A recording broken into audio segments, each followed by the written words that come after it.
Jody here, and this is the BAM system, the Bible Allegory Memory System. And we are in step 4, part 2. Let's go.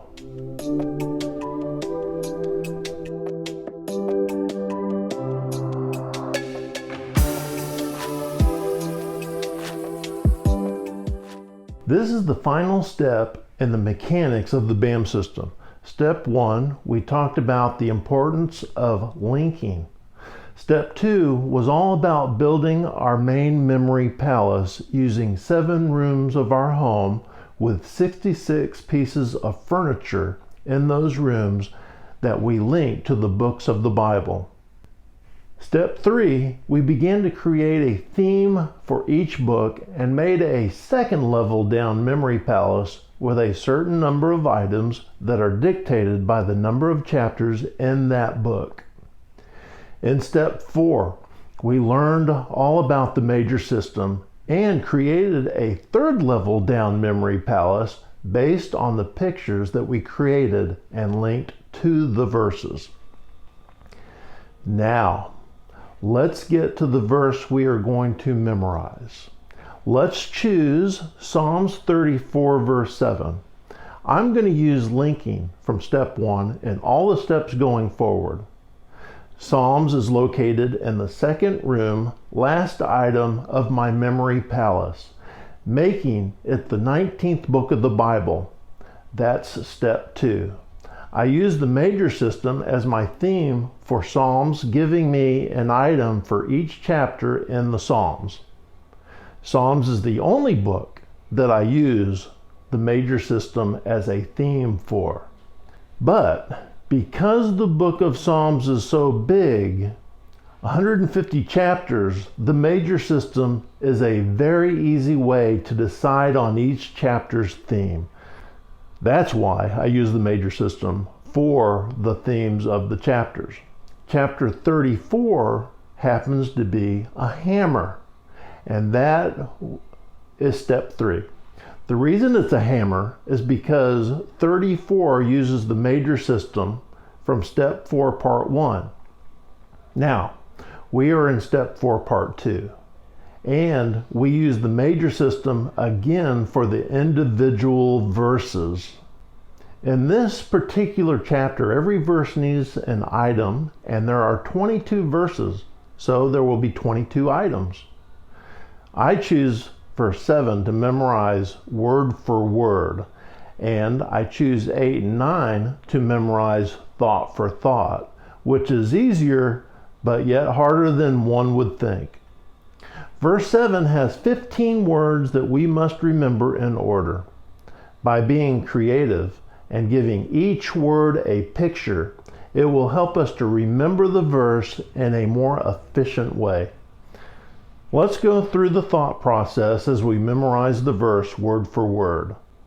The theme for verse 7 is awake, as dictated by the major system. 7 is the K sound combined with the away sound. So away and K equals awake.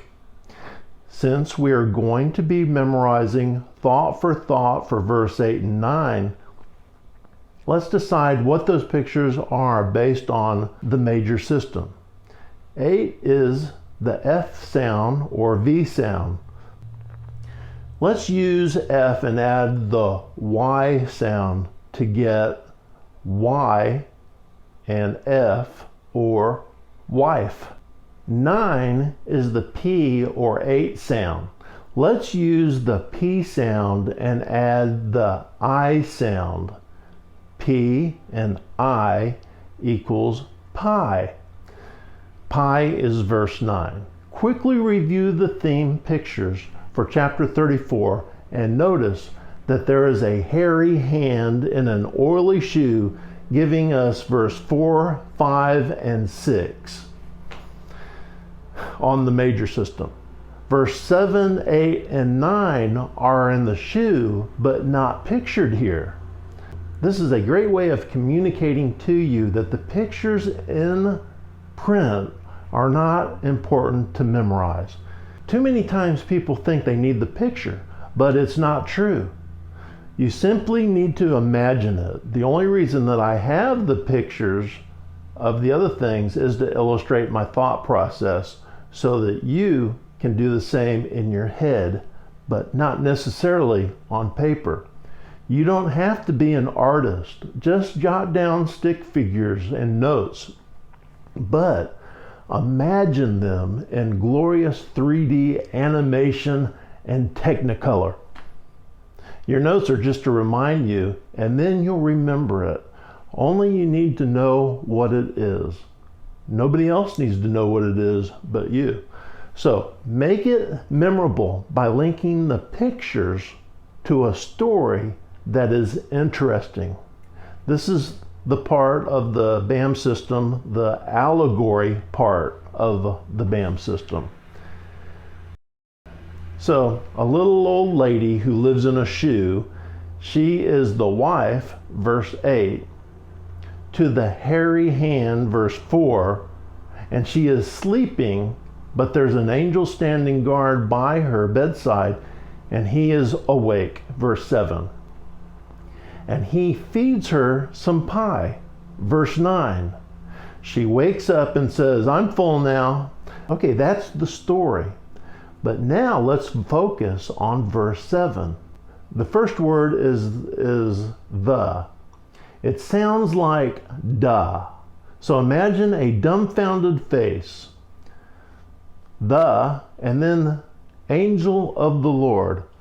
We can group this one, angel of the Lord. Link the face to an angel that is jumping off the Lord. The angel off the Lord sounds like angel of the Lord. So the angel of the Lord encampeth. The angel runs into a tent. There are many tents around the wife, and there is a road going around to leading us to the next word, roundabout. So now what we've got the angel of the Lord encampeth roundabout. A roundabout are those little intersections where everybody drives in a circle, yielding to each other and having to, without having to stop to cross the road or turn left or right. It's called a roundabout. So the angel of the Lord encampeth roundabout. Next word, them. Them sounds like him, as in him of the sheet, of the bed that hangs on the floor. That sounds like fat. So, and then the word that sounds like fat. So imagine behind the him are big fat bedpost legs. The next word is fear. You already are thinking about the him and the fat bedpost legs. So what's under the bed? Who knows? But it's very scary. Fear. Him. It is the him behind the him. So what do we have? Them that fear him. Now we're ready for the next section of the same verse.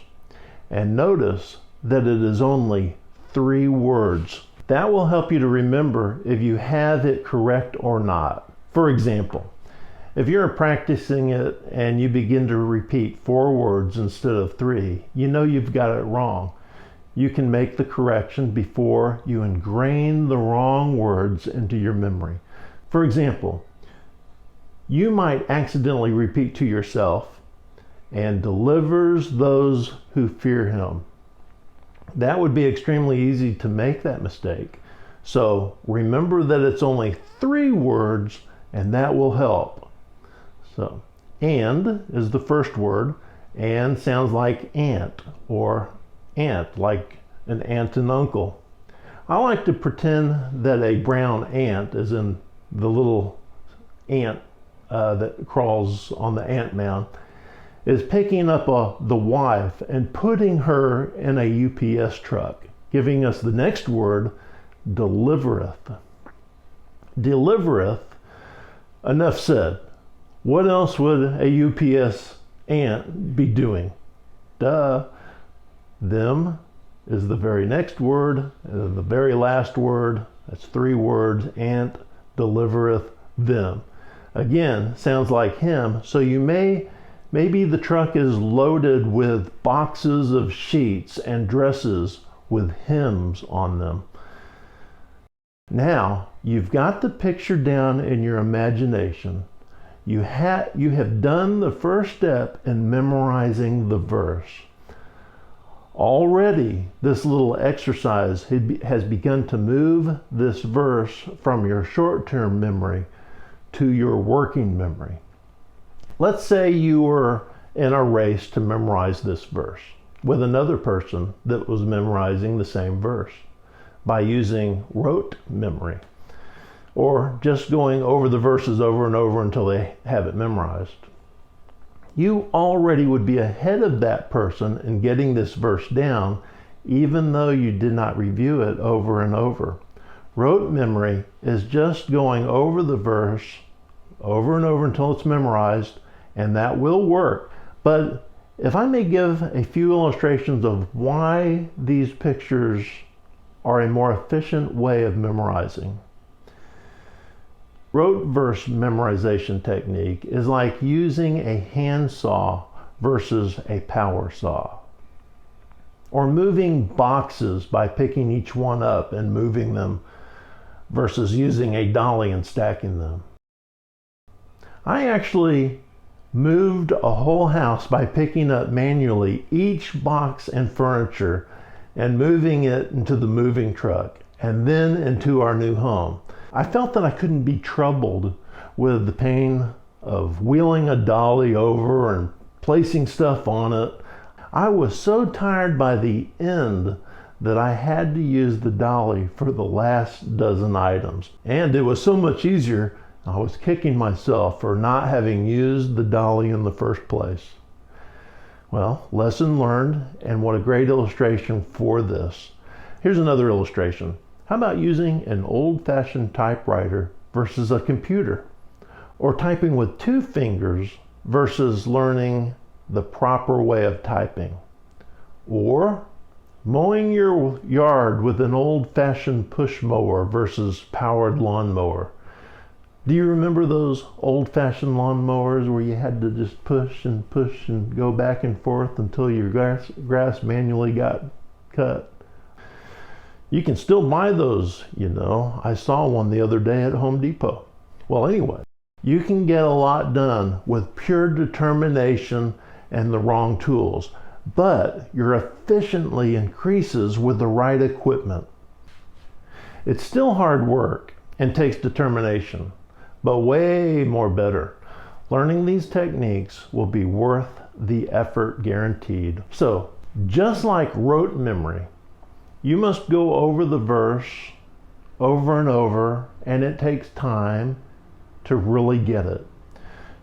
You will still need to look to see if you have the verse correct, but you will find that the review opportunities increase with this system throughout the day, and the pictures will give you confidence and confirmation in situations where you're unable to see the verse, like when you're driving, or you're going to sleep, or you're waking up, you're doing the dishes, taking a shower, getting the mail, taking the trash out, shopping, or maybe just chilling, but the Bible's in the other room. You're going to want to watch the next video of this final step of review in this process. You will see how review is actually worked into the BAM system. Oh yeah. What about verse 8 and 9? Let's memorize them thought for thought, real quick like. We only need to memorize the idea conveyed in the verses. Verse 8 is wife. Again, it's based on the major system. And verse 9 is pie. Now we must link the idea of what the verse is conveying and link it to those items. Here we go. Wife is being fed the pie. She is tasting it, and her eyes pop open dramatically as she wakes up. She trusted in the one feeding her. The verse says, "Oh, taste and see that the Lord is good. Blessed is the man that trusteth in him." So the thought is she's tasting and seeing that the Lord is good, and she's blessed because she trusts him. So that's the wife. So whenever you think of the wife, think of that word tasting to see that the Lord is good. And then in verse 9 is a pie. And the wife is full and doesn't want any more pie. She says, "You want any more pie?" "No, I don't want any more pie. I'm full." The verse says, "Oh, fear the Lord, ye his saints, for there is no want to them that fear him." So the thought of that verse is, when you fear the Lord and you're his saint, there's nothing that you want. I like comparing that thought to Psalms 23, where it says, "The Lord is my shepherd, I shall not want." Well, blessings to you in your labors. It is worth it. It is worth it. It is worth it. If you are actively memorizing, then you are amazing. Oh, taste and see that the Lord is good. And I'll see you in the next step called review.